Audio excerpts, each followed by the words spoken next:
구독자 100만 명을 소유한 어마어마하죠. 인기 유튜버이고 요즘에는 공중파 방송에도 나오는 것 같아요. 스타인 박위 씨가 계십니다. 이분은 위라클, 위 플러스 미라클의 합성어로 위라클이라고 하는 유튜브 채널을 운영하는데 채널명에 걸맞게 그분의 슬로건은, 그 채널의 슬로건은 우리 모두에게 기적을 이라는 것이에요. 그분은 모태신앙으로 성가대와 찬양팀을 섬길 만큼 참 열심히 신앙생활을 했습니다. 그러던 어느 날 하루아침에 믿겨지지 않을 불의의 사고를 당하는데요. 우리 잠시 3분짜리 짧은 동영상이니까 동영상을 보고 설교를 이어가도록 하겠습니다. 박위라고 합니다. 제가 약 5년 전에 굉장히 취업난이 어려운 시기에 회사에 취직을 하게 됩니다. 그때 저는 제 인생이 완전히 다 풀렸다고만 생각했던 것 같습니다. 그래서 저는 일주일 동안 일한 저에게 항상 주말에 세상적인 쾌락으로 저에게 보상을 주었어요. 술을 마시고 클럽도 가고. 제가 6개월 동안 인턴 생활을 하고 정직원 전환이 되었거든요. 갑자기 이제 정직원이 되니까 너무 기뻤어요. 그래서 친구들과 또 축하 파티를 열게 됩니다. 그날 제가 술을 마시고 필름이 끊기게 됩니다. 딱 눈을 떴는데요, 천장이 하얀 거예요. 중환자실이었어요. 제 몸이 보이는데 아무것도 안 느껴지고 움직일 수가 없는 거예요. 낙상사고로 인해서 목이 완전히 부러졌어요. 그래서 척수신경이 완전히 손상이 됩니다. 제 목을 수술하신 선생님께서 저한테 이렇게 말씀하셨어요. 앞으로 영원히 걷지도 못하고 손가락도 쓸 수 없을 겁니다. 그렇게 저는 전신마비가 하루아침에 되었습니다. 저는 제 자유의지로 술을 마시고 다쳤습니다. 그래서 저는 한 번도 하나님을 원망해 본 적이 없었어요. 그런데 제가 장애를 갖고 살아가면서 세상에 너무 힘든 사람들을 많이 봤습니다. 하나님은 공평하다고 하는데 제 눈에는 세상이 하나도 공평하지 않은 거예요. 자기 의지랑 상관없이 태어날 때부터 장애가 있고 또 수많은 요인으로 인해서 고통받는 사람들, 전 하나님께 따졌습니다. 왜 그 사람들 그렇게 내버려 놓으시는 거예요? 아니 공평하신 하나님이시라는데 그 사람들 어떻게 해요? 그 질문을 한 걸 까먹고 살다가 한 3일이 지났어요. 화장실에 있는데 갑자기 마음으로 딱 떠오른 거예요. 위야, 너가 가서 그 사람들 사랑하면 되잖아. 충격이었습니다.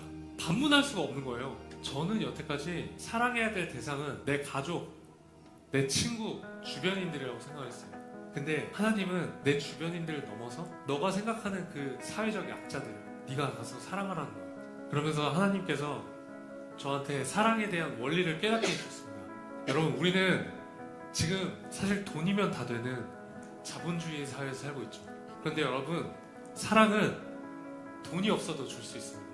다리를 쓸 수 없고 손가락이 완전하지 않는 저도 당신을 사랑하기로 마음을 먹으면 사랑할 수 있습니다. 우리가 사랑하기로 마음을 먹으면 사랑할 수 있더라고요. 저는 그게 너무 충격적이었어요.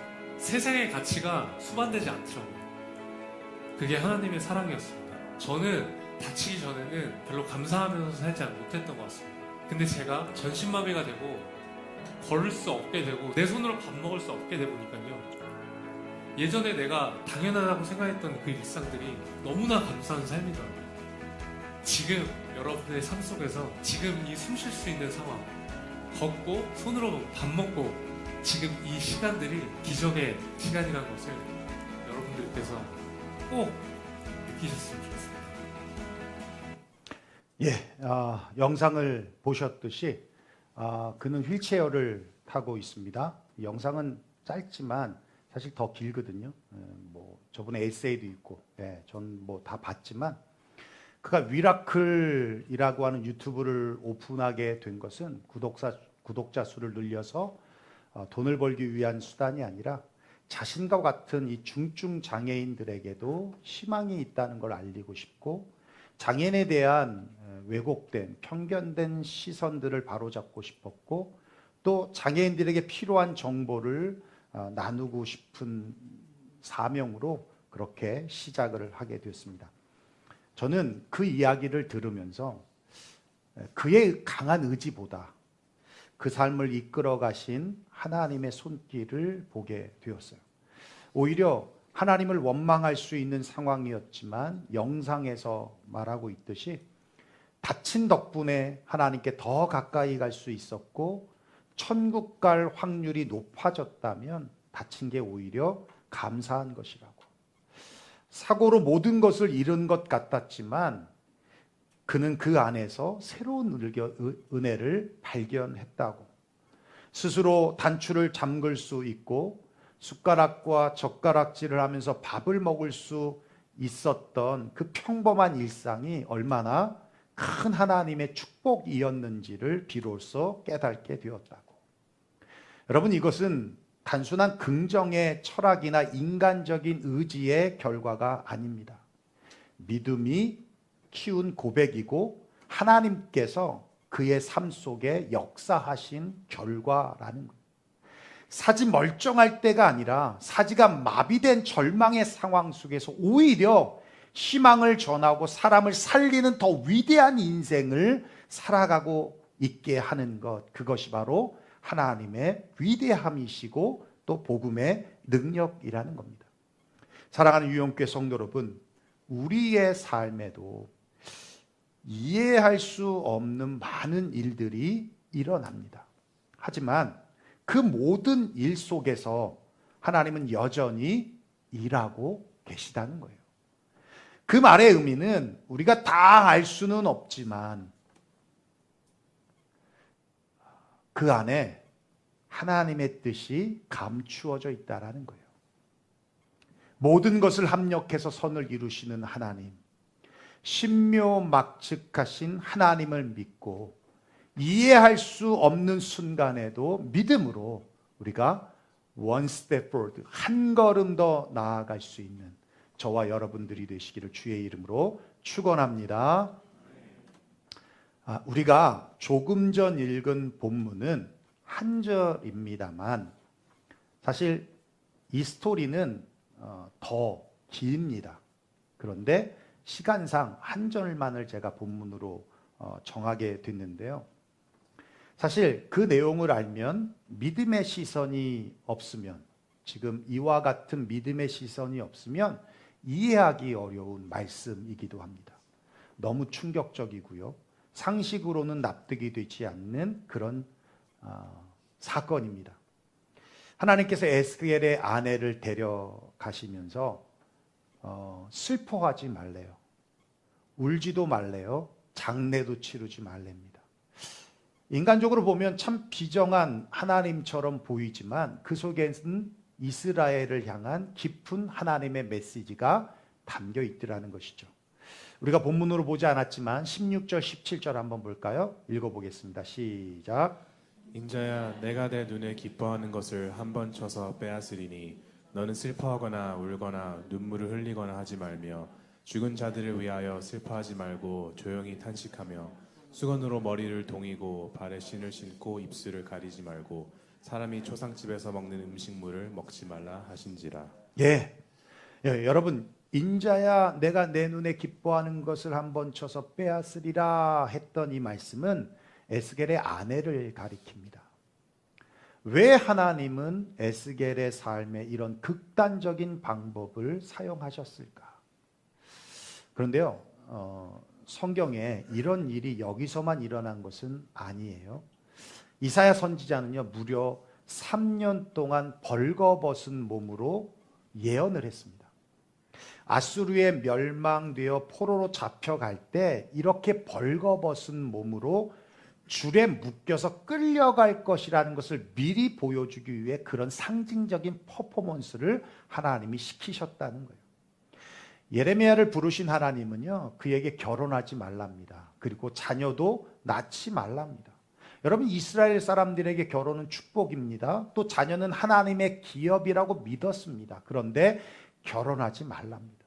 여러분, 선지자 혼자도 감당하기 어려운 것, 사모가 있어서 아내가 있어서 도와줘도 부족한데 결혼하지 말랍니다. 앞으로 유다 백성이 당할 하나님의 심판을 통해 결혼도 출산도 불가능한 절망의 시대가 올 거라는 것을 예레미야의 선지자의 삶을 통해 미리 보여주시기 위해 그런 명령을 하셨다는 거예요. 그리고 호세아 선지자는요, 더 충격적인 명령을 내리십니다. 행실이 부도덕한 여자, 창녀와 결혼하라는 거예요. 호세아서 1장 2절에 이렇게 말씀하고 있어요. 여호와께서 비로소 호세아로 말씀하시니라. 여호와께서 호세아에게 이르시되 너는 가서 음란한 아내를 취하여 음란한 자식들을 낳으라. 이 나라가 여호와를 떠나 크게 행음함이니라. 예, 호세아는 하나님의 말씀에 순종해서 디블라임의 딸 고멜을 아내로 취했습니다. 창녀입니다. 그 고멜이 자식을 낳았는데 뭐라고요? 음란한 자식을 낳는다 그랬죠. 예. 호세아의 아들이 아닌 거예요. 다른 남자의 자식을 낳은 겁니다. 그러자 호세아가 하나님께 탄원을 해요. 하나님, 나 이 사람하고 살 수 없어요. 그러자 돌아오는 하나님의 음성은 아니, 고멜을 다시 아내로 받아들이고 그를 사랑하라는 거였어요. 왜냐하면 우상 숭배에 빠지고 하나님을 떠난 이스라엘이지만 하나님은 여전히 이스라엘을 버리지 않고 사랑하고 있다라고 하는 그 언약적인 사랑을 호세아 선지자의 가정을 통해서 보여주시고자 했던 것입니다. 오늘 본문의 에스겔도 마찬가지예요. 내 눈에 기뻐하는 사랑하고 아끼는 아내를 하나님이 데려가셨습니다. 어떤 분은 좋겠다 하시는 분이 있을 수도 있겠어요. 네, 와이프랑 사는 게 힘들다 하시는 분은 그런 마음 가질 수도 있는데 그렇지 않습니다. 그런 악한 마음 가지시면 안 돼요. 네.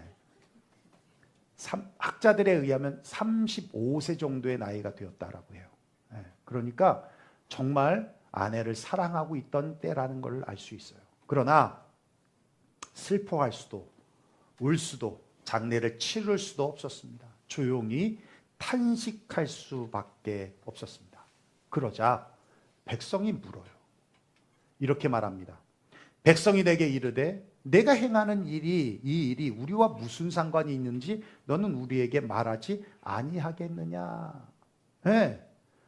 아니 아내가 죽었는데 장례식도 하지 않아요? 울지도 않습니다. 뭐 하는 거야? 라고 오히려 되묻고 있어요. 그러자 에스겔이 답합니다. 우리가 봤던 본문이에요. 한번 읽어볼까요? 시작. 이같이 에스겔이 너에게 표징이 되리니 그가 행한 대로 너희가 다 행할지라. 이 일이 이루어지면 내가 주 여호와인 줄을 너희가 알리라 하라 하셨느니라. 너희에게 표징이다. 이건 사인이야. 그러면서 우리가 본문으로 보지 않았지만 백성들에게 이렇게 말합니다. 내 아내가 내 눈에 보기에 기쁨이 되는 존재인 것처럼 하나님의 성전이 너희 눈에 보기에 기쁨이지. 그러나 하나님이 내 아내를 하루아침에 빼앗아 갔듯이 너희들 눈에 기뻐하는 성전도 빼앗아 갈 거야. 너희의 자녀들도 칼에 엎드러지게 할 거야. 그 상황을 접한 너희들은 큰 충격에 빠져서 슬퍼할 수도 울 수도 음식을 먹을 수도 장례를 치를 생각조차도 하지 못하며 그냥 바라보면서 탄식하게 될 거야. 이것을 말하라고 하나님이 내 아내를 취하여 가신 거야. 하나님이 왜 이런 극단적인 방법을 사용하셔서 선지자의 가정을 희생시키셨을까?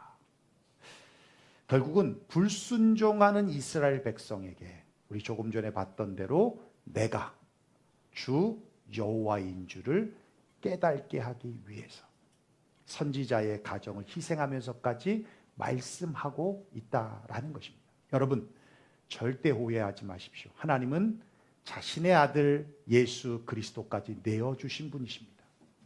에스겔이 아내를 너무 사랑해서 질투하셔서 하나님이 그 아내를 데려가셨겠습니까? 그런 유치찬란하고 천진난잡한 하나님이 아니세요. 여기에 숨겨진 하나님의 깊은 뜻이 있습니다. 세 가지로 말씀드릴 수 있을 것 같은데요. 첫째는 그겁니다. 너희가 지금 소중하게 여기는 것이 누구로부터 왔느냐를 알려주시기 위해서입니다. 이스라엘 백성은 성전을 사랑했어요. 그들은 성전을 자랑스러워했고 자녀를 축복으로 여겼습니다. 그러나 하나님은 그들에게 묻고 계세요. 너희가 그렇게 소중히 여기는 그 모든 것이 정말 너희의 것이냐? 하나님께서 에스겔의 눈에 기뻐하던 아내를 취하신 것은 그가 사랑하던 것을 빼앗으려는 잔인한 행동이 아니라 그 모든 소중한 것이 결국 하나님께로부터 온 것임을 깨닫게 하시기 위한 일이었다는 거예요. 너희가 그렇게 아끼는 성전도 자녀도 가족도 하나님이 지키시고 돌보시고 허락하셨기에 누릴 수 있었다는 것인데, 그런데 하나님으로부터 분리되면 그 모든 것이 무너지고 깨질 수밖에 없다라는 것입니다. 많은 사람들이 그렇게 말해요. 내가 열심히 일해서 얻은 거야. 이건 내 노력의 결과야. 하지만 하나님은 말씀하십니다. 내가 누리는 그 모든 것은 나로부터 온 것이다. 우리의 건강, 우리의 직장, 우리의 가정, 우리의 자녀, 우리의 교회까지도. 이 모든 것은 하나님의 은혜로 주어진 선물이라는 겁니다.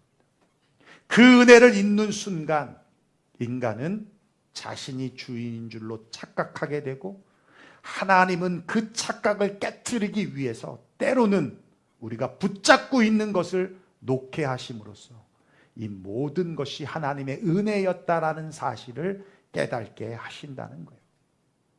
그래서 여러분, 기도가 필요한 것입니다. 하나님은 구하기 전에 우리의 필요를 다 알고 계십니다. 그런데 우리에게 구하라고 말씀하세요. 구하여서 얻으라고 말씀하십니다. 왜요? 그래야 그것이 하나님으로부터 온 줄을 알기 때문에. 마태복음 6장 8절 한번 읽어볼까요? 시작.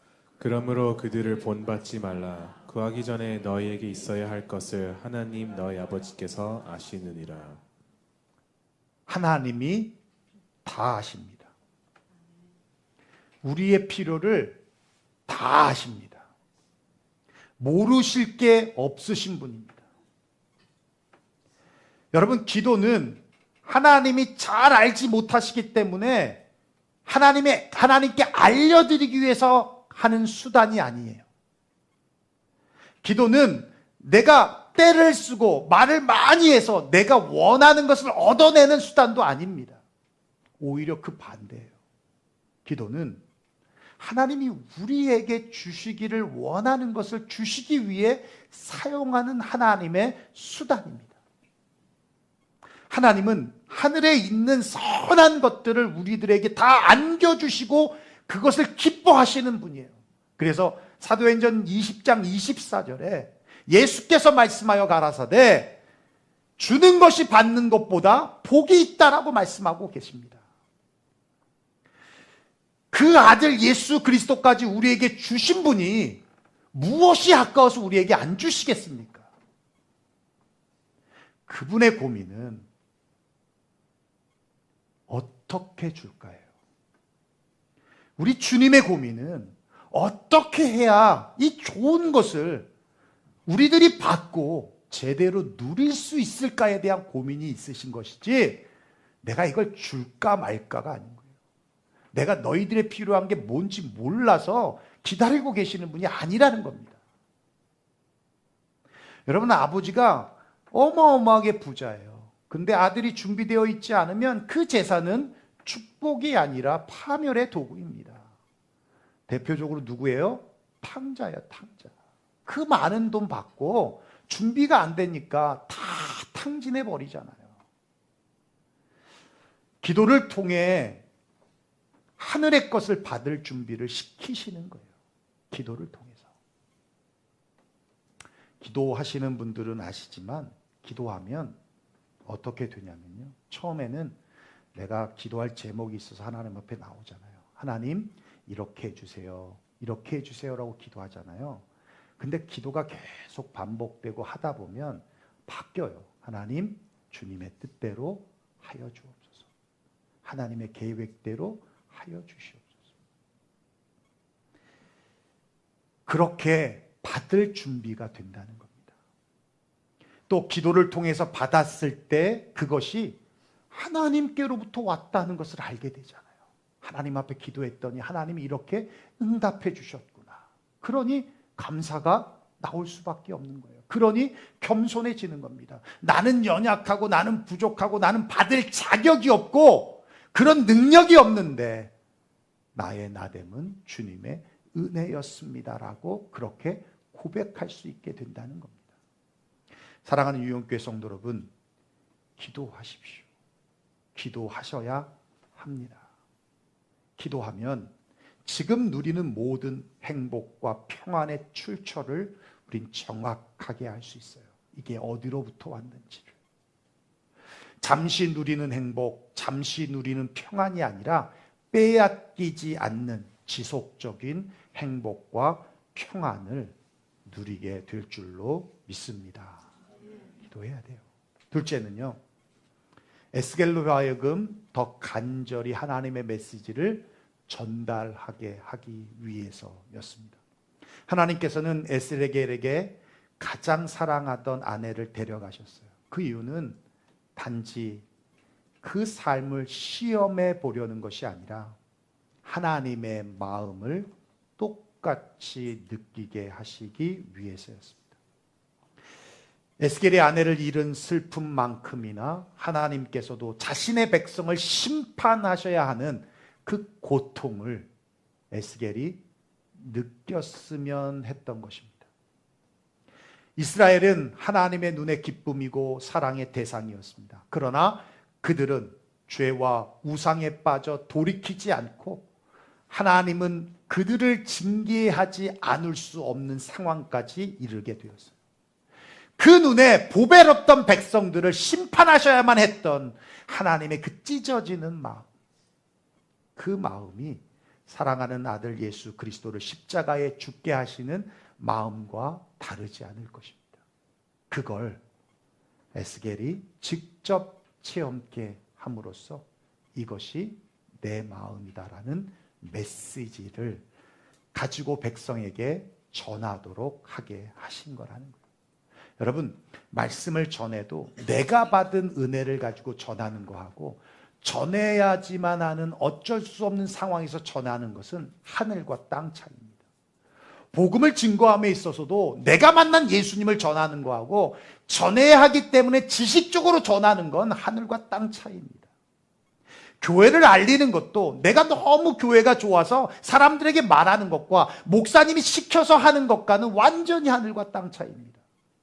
아파하는 사람의 사정을 그냥 듣는 것과 아파하는 사람과 같이 아파하며 공감하면서 듣는 것은 완전히 다른 거예요. 하나님은 에스겔이 하나님의 마음을 공감하기를 원하셨어요. 그리고 그 마음을 백성들에게 전달하기를 원하셨습니다. 그래서 이스라엘이 돌아오기를, 빨리 돌아오기를, 돌아와서 심판이 취소되고 다시 행복하고 예루살렘에서 마음껏 예배드리고 찬양드리는 그날이 속히 오기를 원하셨다라는 것입니다. 방황이란 꿈을 잃고 살아가는 것이 아니라 하나님을 떠나서 살아가는 것입니다. 하나님 우선 제일 중심으로 살아가지 않는 삶이 방황인 거예요. 실패란 이루고자 하는 것을 이루지 못한 성공의 반대말이 아니라 하나님 없이도 살 수 있고 하나님 없이도 이룰 수 있다라고 하는 가치관 속에서 하는 모든 행동과 그의 결과물을 말하는 것입니다. 설령 하나님 없이 무언가를 이뤘다 해도 그건 성공이 아니라 실패라는 거예요. 다시 돌아와야 합니다. 은혜의 자리로, 섬김의 자리로, 기도의 자리로, 예배의 자리로, 헌신의 자리로, 전도의 자리로, 그 십자가 앞으로 다시 돌아와야 합니다. 그리고 나를 위해 피 흘리신 그 예수님의 십자가를 가슴에 품어야 합니다. 그 십자가는 우리의 배터리가 되어서 우리를 거룩하게 살아가도록 우리를 움직이게 할 것입니다. 왜냐하면 그 십자가에는 고난만 있는 것이 아닙니다. 고난 뒤에 오는 죄사함의 용서가 있고요. 나를 향하신 하나님의 사랑이 있고요. 잃어버렸던 것을 다시 찾고 찾게 되는 회복이 있기 때문에 그렇습니다. 그 은혜가 저와 여러분을 열정 있게 할 것이고 기쁘게 할 것이고 행복하게 할 것이기 때문입니다. 여러분 실크 아시죠? 비단. 비단은 뽕잎에서 추출하지 않습니다. 누에고치가 뽕잎을 먹을 때 누에고치의 배설물로 실크가 나오는 거예요. 뽕잎이 누에고치를 통과하지 않으면 실크는 만들어질 수 없습니다. 실크, 비단 같은 그리스도인은 예수 그리스도의 십자가를 통과하지 않으면 만들어질 수 없어요. 그래서 욥기 23장 10절에 말씀하고 있습니다. 우리 한번 읽어볼까요? 시작. 내가 가는 길을 그가 아시나니 그가 나를 단련하신 후에는 내가 순금같이 되어 나오리라. 여러분 믿습니까? 내가 가는 길을 그가 아신다. 우리가 어디로 가야 할지를 그분이 아신다는 겁니다. 그분이 이끄신다는 겁니다. 그래서 여러분을 순금같이 만들어서 하나님의 나라로 견인하실 것입니다. 여러분 믿습니까? 마지막 세 번째. 지금 우리의 마음이 어디에 있는가를 점검하라는 메시지였다는 겁니다. 하나님께서 아브라함을 모리아산으로 부르시면서 시험하실 때 창세기 22장 2절에 이렇게 말씀하고 있어요. 여호와께서 이르시되 내 아들 내 사랑하는 독자 이삭을 데리고 모리아 땅으로 가라. 내 아들 내 사랑하는 독자. 여러분 같은 말입니다. 근데 반복하고 있어요. 무슨 얘기예요? 말에 뼈가 있다는 거예요. 하나님의 질투심조차도 엿보입니다. 여러분 이삭이 누구입니까? 하나님이 주신 아들입니다. 그런데 아들 때문에 하나님을 잊고 산다? 하나님보다 더 사랑한다면 그것만큼 하나님의 뒤통수를 치는 것이 어디 있겠습니까? 하나님이 우리에게 건강을 주셨어요. 그런데 건강 때문에 세상 일에 분주해서 하나님을 떠난답니다. 있을 수 없는 일이죠. 하나님이 우리에게 직장을 주셨습니다. 그런데 그 직장 때문에 예배도 드리지 않고 주일도 빠진다. 그리고 놀러 다닌다. 있을 수 없는 일입니다. 하나님께서 우리에게 물질을 주셨습니다. 그 물질 때문에 소유 욕심이 생겨서 열심히 쇼핑하면서 돈을 쓰지만 하나님께 드리는 건 여전히 인색합니다. 그렇다면 그 사람 중심에는 무엇이 있는 것입니까? 하나님이 보기 좋게 이용당한 것일까요? 가족 중요합니다. 물질 중요합니다. 소유 중요합니다. 친구 중요합니다. 하나님이 주셨어요. 왜 안 중요하겠습니까? 하나님 부인하거나 부정하지 않아요. 좋은 거 좋습니다. 중요합니다. 그런데 예수님 안에서, 하나님 안에서, 주 안에서 누려야 될 것들이라는 거예요. 내가 아닌 하나님을 중심으로 오거나이즈가 되어야 한다는 겁니다. 거기에 물질이 중심이 되어도 안 되고 친구가 중심이 되어도 안 되고 일이 중심이 되어도 안 된다는 겁니다. 하나님의 아브라함에게 왜 내 아들, 내 사랑하는 독자라고 말씀하셨겠습니까? 더 most, 누구를 더 사랑하냐는 질문을 던지고 있는 겁니다. 그렇습니다. 누구든지 이삭 같은 것이 있어요. 어떤 사람은 자식일 수도 있고 돈일 수도 있고 사업체일 수도 있고 집일 수도 있고 또 멋진 차일 수도 있어요. 그러나 하나님을 그 누구보다 그 무엇보다 더 사랑하십시오. 이삭을 사랑하지 말라는 말이 아닙니다. 하나님보다 더 사랑하지 말라는 거예요. 이삭을 중심에 두지 말라는 겁니다. 하나님은 언제나 중심에 모셔야 한다는 거예요. 하나님은 에스겔이 사랑하는 아내를 치심으로 그 중심을 점검하셨습니다. 그 말씀은 역설적으로 하나님의 중심에는 언제나 저와 여러분이 있다는 얘기예요. 나보다 더 나를 사랑하시는 주님이라는 거예요. 다람쥐는 늘 겨울을 준비합니다. 저 책에 보면 뉴저지는 도토리 나무가 진짜 많잖아요. 다람쥐 진짜 많잖아요. 우리 집 앞에도 다람쥐 엄청 많거든요. 근데 겨울 되면요 다람쥐가 한 마리도 안 보여요. 그래서 내가 얘는 어디가 있나? 도대체 얘 집은 어딘가 봤더니 여러분 집 앞에 나무 한번 봐보세요. 어떤 나무든 간에 구멍이 하나 나 있습니다. 다 자기 집들이 있더라고. 겨울엔 거기 들어가 있어요. 그래서 겨울이 오기 전에 열심히 도토리를 모읍니다. 입에 볼록할 만큼 도토리를 물어다가 열심히 땅에 파묻고 자기 집안에 감춰놓고. 근데요, 겨울이 오잖아요. 그러면 모아놓던 도토리를 먹는데 자기가 감춰놓던 것에 10분의 1도 못 가져간다는 거예요. 왜? 까먹는데요. 까먹는데. 그러면 우리가 생각할 때, 야, 얘 헛질한다 할 수 있잖아요. 여름에 그렇게 땀 흘려서 도토리를 감춰놓고 나중에 못 찾아. 못 찾아서 까먹는데. 그러니까 우리가 볼 땐 참 헛질한다. 헛질한다 생각하잖아요. 그런데요, 그 도토리가 숲을 이룬다는 거예요. 내가 하는 말이 아니라 그 책에 있어요. 그 도토리가 숲을 이룬대요. 자라서. 그래서 그 나무에서 또 다른 도토리를 만들어서 더 많은 도토리가 생긴다는 거예요. 여러분, 지금 당장의 결과를 보면 이해할 수 없고 낙심되기도 하고 낙담될 수도 있어요. 그리고 내가 일한 만큼의 그 결과가 오지 않을 때, 내가 수고한 만큼의 어떤 결론을 얻지 못할 때 오는 낙심도 있을 수 있습니다. 그런데요, 신앙은 결과보다 과정이 더 중요해요. 왜냐하면 과정은요, 예수님과 동행을 전제로 하기 때문에 그렇습니다. 결과는 우리에게 있지 않아요. 항상 결과는 하나님께 있습니다. 과정이 아름다우면 어떤 결과이든 우리는 감사할 수 있기 때문입니다. 왜요? 합력해서 선을 이루시는 하나님이기 때문에. 비록 10분의 1밖에 못 찾는다 할지라도 나중엔 숲을 이뤄 더 많은 도토리를 갖게 되는 것처럼 믿음은 최후의 승리를 믿는 겁니다.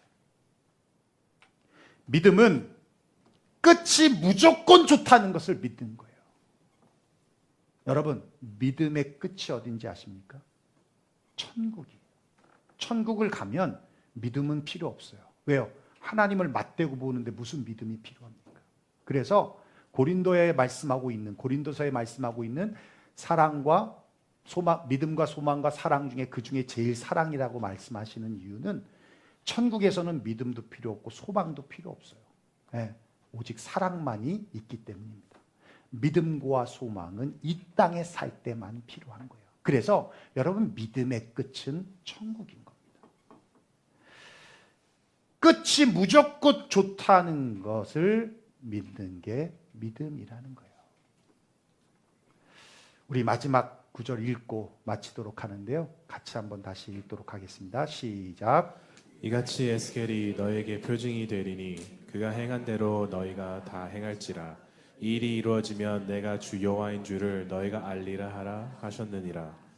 내가 주 여호와인 줄 너희가 알리라. 이해할 수 없어도 여호와인 줄을 믿고 주님께 한 걸음 더 나아가는 이 전진을 멈추지 않는 저와 여러분 되시기를 주의 이름으로 축원합니다. 기도하겠습니다.